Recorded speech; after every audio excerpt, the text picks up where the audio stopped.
Let's talk about one of the most famous lines on the internet. Big Pharma doesn't want you to know. Now listen, when a video starts like that, two things usually happen. One, someone tries to sell you a mushroom powder harvested under a full moon. Or two, your phone buzzes with a link and message. Read this before it gets deleted. So today, we're going to do this the responsible way. No conspiracies, no tinfoil hats, no secret cure doctors are hiding nonsense. But we're going to be honest because there's a real issue hiding underneath that phrase. Something boring, obvious, and powerful.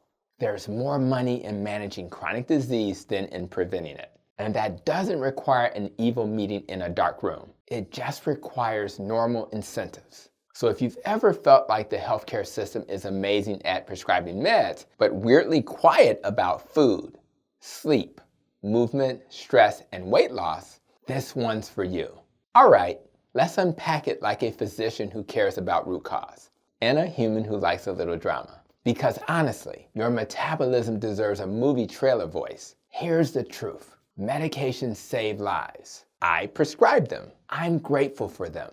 If your blood pressure is 190 over 110, I'm not going to hand you a steak and wish you luck. We're treating that today. But here's the other truth. A lot of the most common prescriptions in America are treating diseases that are strongly driven by lifestyle. And when you treat the root cause, a surprising number of people can reduce meds, and many times even come off them under medical supervision. I see it every week in my clinic. That's not a conspiracy, that's physiology. If you want the short version, type 2 diabetes is often a problem of carbohydrate intolerance and insulin resistance. High blood pressure is often tied to excess body fat, high insulin levels, sleep problems, stress, and processed food overload. In other words, it's a sugar problem, not a salt problem. Fatty liver is often a sign your liver is drowning in sugar and refined carbs. High triglycerides are frequently a too much sugar problem as well, not a not enough statin problem. And yet, what gets the spotlight? Not how to make your kitchen less dangerous than your medicine cabinet. Instead, it's the medication. But why? Because medication is a product. Lifestyle is a process. A pill is easy to package, advertise, and scale. Lifestyle change is messy. It requires coaching, support, time, social change, better food environments, and yes, personal responsibility without shame.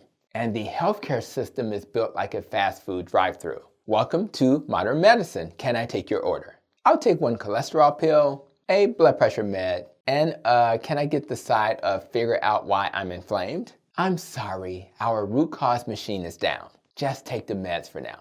Let me say it even more clearly. The system doesn't always reward prevention. Not because everyone is corrupt, but because the incentives are backwards. If you work in healthcare, you already know this. We reimburse procedures better than prevention. We reimburse prescriptions better than coaching. We reimburse sickness better than health.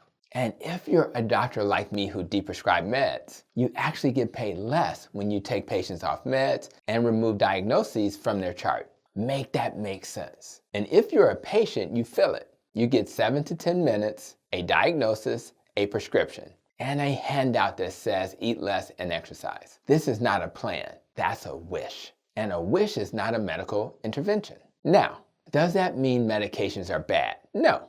It means medications are often the backup generator. But a lot of people are living on the backup generator while the power plant is on fire. Let's talk examples. Type 2 diabetes. If your blood sugar is high, we have drugs that can bring it down. Some are very helpful and even protective. But here's the uncomfortable part. If you don't address the driver, insulin resistance, the disease often progresses. So people go from pre-diabetes to type 2 diabetes to more meds to more meds to insulin to complications. Not always, but often. Now imagine a different approach. You change what's driving the blood sugar up in the first place. You reduce ultra-processed foods. You cut down on sugar and refined starches. You get adequate protein. You build muscle. You sleep. You manage stress. You lose visceral fat, the dangerous fat around organs. And suddenly, the body response improves because the body is not broken. It's adapting. And when you treat the root cause, the numbers can change fast. Blood pressure can improve, A1C can drop, fatty liver can reverse, triglycerides can fall, energy can return, and your doctor might say the most beautiful words in the English language. Let's lower your dose. That's not a conspiracy. That's the body responding to better inputs. Now, why doesn't everyone hear about this? Because lifestyle change doesn't have a sales force. There's no commercial that says, ask your doctor if walking after dinner is right for you. Side effects may include improved mood, reduced cravings, better sleep, and your genes fitting again. Nobody's buying Super Bowl ads recommending animal protein with healthy fats as the foundation of your diet. And here's the part that stings. When you reverse diabetes with diet, no one gets a recurring monthly refill. When you reduce blood pressure with weight loss and sleep apnea treatment, no one gets paid more for that success. We celebrate it quietly, but the system doesn't throw a parade. Meanwhile, the medication machine is loud. It has marketing. It has lobbying. It has brand recognition. Lifestyle only has your willpower after a 12-hour workday. So yes, sometimes it feels like no money in healthy people. Not because there's a secret plot, but because there's no strong financial engine pushing prevention the way there is for treatment. And that's why I'm making this video. Because if the system won't advertise prevention, we will. Now let's make this practical, because I don't want you leaving here with a rant and no roadmap. Here's the big truth I want you to know. You have more leverage than you think, not by rejecting meds, but by refusing to be pill dependent when you could be metabolically powerful. So here are a few moves you can start with today. First, run your kitchen like a clinic. If it's in your house, it's in your mouth. If your pantry looks like a convenience store, your body is going to act like one. Second, pick the biggest lever, sugar and refined starch. You don't have to be perfect, but you do have to be intentional. Third, eat protein like it matters. Protein helps satiety, muscle, and metabolism. Most people undereat it and oversnack carbs, and ruminant meat is where I would start. Fourth, walk after meals. 10 minutes after meals can do more than people realize for blood sugar spikes. Fifth, lift something. Muscle is like a glucose sponge.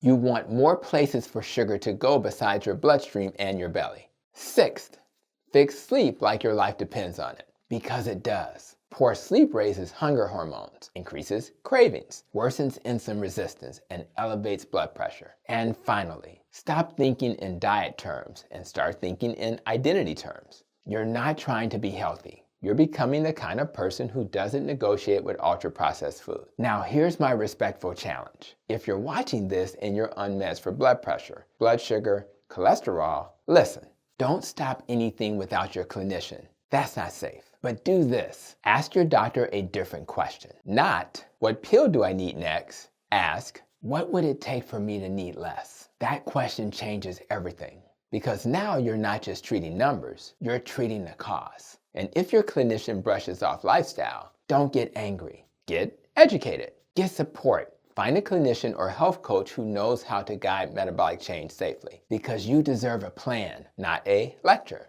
All right, time for the call to action. If you want to be proactive and not pill dependent, I want you to do 3 things. Number 1, hit like and subscribe. Because we're going to keep exposing the root causes that don't get enough attention. Number 2, comment below, I'm taking back my health, and tell me where you're watching from.